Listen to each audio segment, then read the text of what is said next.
What's up, guys? This is Coach Grant with First Down Training, and today we're going to be breaking down what it takes to be a Division I wide receiver. So we're going to be breaking down some things that all Division I wide receivers have, some of the traits that they have to help your game improve. But also, fellas, if you're a wide receiver and you want to know what you should do on a day-to-day basis, gym-wise and field workout-wise, check out that very first link in the description below for our 8-week wide receiver on-field and gym workout schedule. It's over 500 plus drills and gym exercises broken down with sets, reps, and example of each one made into a daily, weekly, and obviously monthly schedule. So check out that very first link below if you're interested, fellas.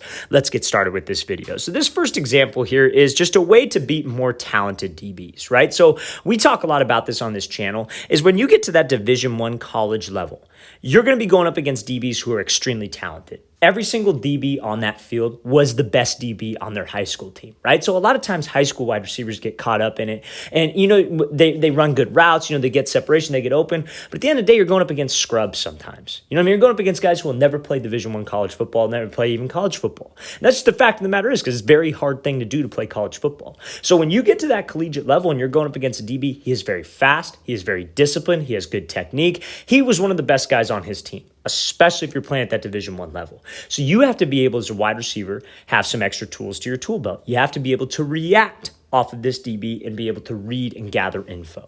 So that's the first thing I want to talk about here.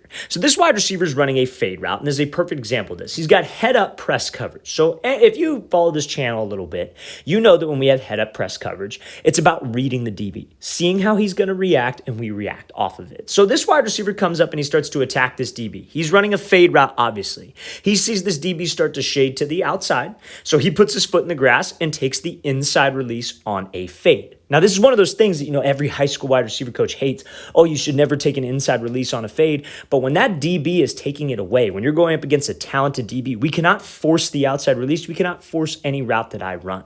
I have to take what the DB gives me, and that is how I can get separation against a disciplined guy. Because you got to think about this, fellas. When you got a DB who starts to shade to the outside, and he starts moving his leverage to the outside when you're trying to run outside of him, it does us no good to try to force it. Because if he's shading to the outside, he's trying to prevent the outside release. He does not want to let us go outside. He wants to force us to the inside because he probably has help to the inside. So if I just force it, like I said, his sole responsibility will be to get hands and squeeze me all the way to that sideline. As a wide receiver, especially when you're playing at a collegiate level, especially when you're playing at a Division I level, you're going to have a talented guy throwing you the ball. You just have to be able to give him space to throw you open. So let's talk about on a fade route. If he's running a fade, the quarterback needs space to actually fade you with the ball. But it does you no good if you just force the release to the outside against a disciplined DB who's going to squeeze you to the sideline, because then you don't have any space. So this wide receiver takes what he gives him. He closes the distance. He sees the DBs widens. Okay, I'm going to take the inside release. Now, when you guys do something like this, you have to make sure that we put ourselves in a position to restack. We cannot just fade off to the inside of the field and this DB stays over the top, because that will not work either. We have to make sure that when I take that inside release, I have a good pad level. I'm pumping my arms. I'm keeping my head down so I could get that DB trailing my back hip. And now I have plenty of space for the QB to fade me. It is no different taking the inside release and stacking than if it was when you take the outside release and you stack. We just have to give the QB room. So a Division I wide receiver knows how to react. And it's the same thing the opposite way. Let's say, for example, you had to run like a post route against head-up coverage. You would want to attack this DB, close the space, gather info. Maybe he shades to the inside. Okay, fine. I take the outside release and I work to restack. If I can't restack, I maybe throw him by and slip underneath. But to beat disciplined DBs, because that's what it takes at the next level, fellas, especially at Division I level, you have to react and you have to have a plan. Let's play this thing again, full speed one more time. Great job by this wide receiver taking the inside release, accelerating to restack, and winning on that fade route. Okay, so now this is from the Under Armour All-American game. This is one of the practices they had. I believe it was about 2 years ago. The wide receiver's name is slipping me right now, but obviously anybody that's at this game is going to be playing Division I ball, probably Power 5 football. So this is a catch over the middle. And the one thing that I want to tell you guys, if you want to play Division I football, you want to play college football in general, you have to make the hard catches. You have to make the catches in traffic. You have to catch the bad passes. You have to bail your quarterback out. So let's play this full speed. So some of you guys might be on a team where maybe the quarterback talent isn't the greatest. You know, coach, how do I get opportunities when my quarterback can't get me the ball? He can't throw the ball downfield. You have to make him look good because that's a highlight for you. You guys got to understand that no college coach, no Division I coach wants to see you catch a 3-step slant and run 5 yards and get tackled. You know, because you see that on guys' highlight tapes. They put those plays on there because they're just looking for filler plays. I don't want that if I'm a college coach. I want a guy who's going to go make plays downfield. I want a playmaker. So this is an example of that. So this wide receiver is taking the inside release. He's running a post here, but this ball is thrown behind him, and he's a little bit in traffic, right? It is very tough when you have to turn with a catch towards a defender because as soon as that defender sees that ball, what's he going to try to do? He's going to try to play your hands, and he's going to try to rip that ball out. So it takes some technique and a violent tuck of the ball to win in this scenario, right? So he throws this ball behind him. He catches it and secures it. Now, what a lot of wide receivers will do is they'll hold this ball out in front of them. They'll land, and then they put it away and tuck to try to get upfield. But this is why we can't do that because against a talented DB, a DB who has good technique, he knows he's going to play the hands on the way down. So if you catch it away from your body, you come down, that DB is just going to swat that thing out. We have to be violent to the tuck. As soon as we secure that ball, let's rip this ball away because you can see already that DB is trying to swat those hands and play that ball. So on film, you have a low pass. We have to go down and get it. You have a jump ball. We have to go up and get it, rip it away, secure the ball. Over the middle, we catch it. We're violent to the tuck to showcase to a college coach that, yeah, I can make those tough catches. I can make the catches that you don't expect me to make. That's what he wants to see. He doesn't want to see the wide open, perfect scenario catch because that doesn't show him anything. So let's play this thing again, full speed one more time. So to be a Division I wide receiver, fellas, you have to make the tough catches.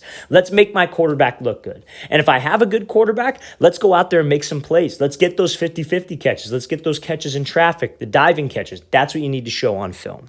Let's play it again one more time. Great job by this wide receiver working that stack, breaking on the post, and then adjusting to that ball behind and ripping it to the tuck.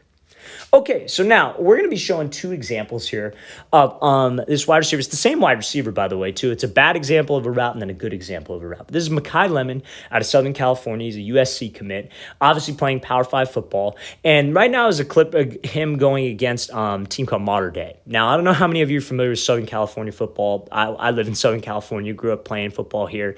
And Mater Dei, everybody who starts on that team is probably going to play Division I ball. So I guarantee you, I don't know who this corner is, but I guarantee you he is probably going to play Division I football, right? Very talented guy, good-sized players over there. They get everybody at that school.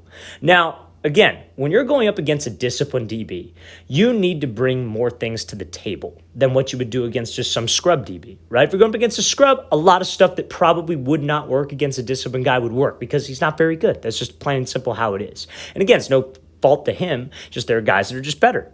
So this is an example of something not working. So he's running a slant route, and when we run a slant versus press, we know that we have to attack the outside shoulder of the DB, right? So if I got a DB who's lined up inside shade, right, what is he trying to take away? He's trying to take away the slant, doesn't want us to run the slant. So what we have to do is we have to threaten him to the outside with a fade. I got to attack his outside shoulder. My goal is to get his hips to flip open, and I slip back underneath to win on that slant. Now, when he's here, he's obviously going to be watching our hips. If I don't actually threaten him to the outside, and you see what Lemon does here is he takes these kind of like choppy steps. He takes those choppy 3 steps.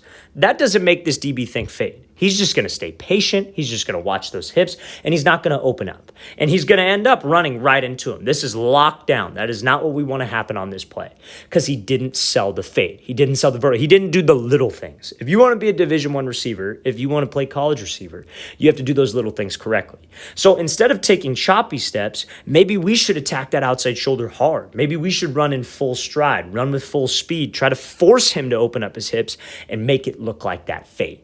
So let's play this again, full speed one more time. Again, you see the choppy steps. Choppy steps are not going to get this DB to bite.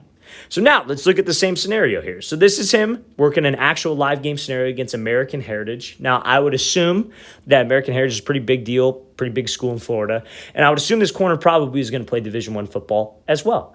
But watch the difference here. Watch the difference of when this DB actually flips his hips open because of what Lemon does. So let's play at full speed. So he comes off. Look at the speed difference. Look at how much harder he ran. Look at the stride. That is what's going to work against a talented DB. I could care less about a bad DB.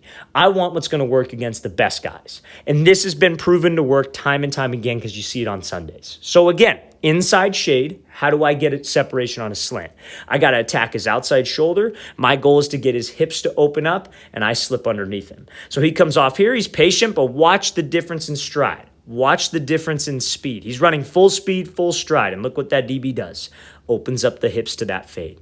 That is what we need to do always, fellas. You have to always commit. Those little things matter, and those little things are what get you open against a good DB. And now we could easily get separation, accelerate out, and win the race to the ball. That's textbook right there. Let's play this thing again, full speed. It's a great job learning from the mistake, right? You guys have to, and again, I showcase this stuff also because, you know, these 5-star guys, Division I commit guys, they all make mistakes too. They make the same mistakes as everybody else does. You know, yes, granted, they're good athletes. They pass the eye test. You know, they have a lot of eyeballs on them. But they need to work on the same stuff that we need to work on. But if you're not maybe that 5-star guy, you're not the tallest guy, the fastest guy, these little details is how you win, man. At the end of the day, that is how you win. I had a guy the other day, he's getting talked to by Division I school. He's a senior, no offers, getting talked to by Division I school, and he's undersized, right? Maybe 150 pounds, maybe 5'9", 5'10", but they told him the way you run routes is what we are looking for. That's what the game is changing, fellas.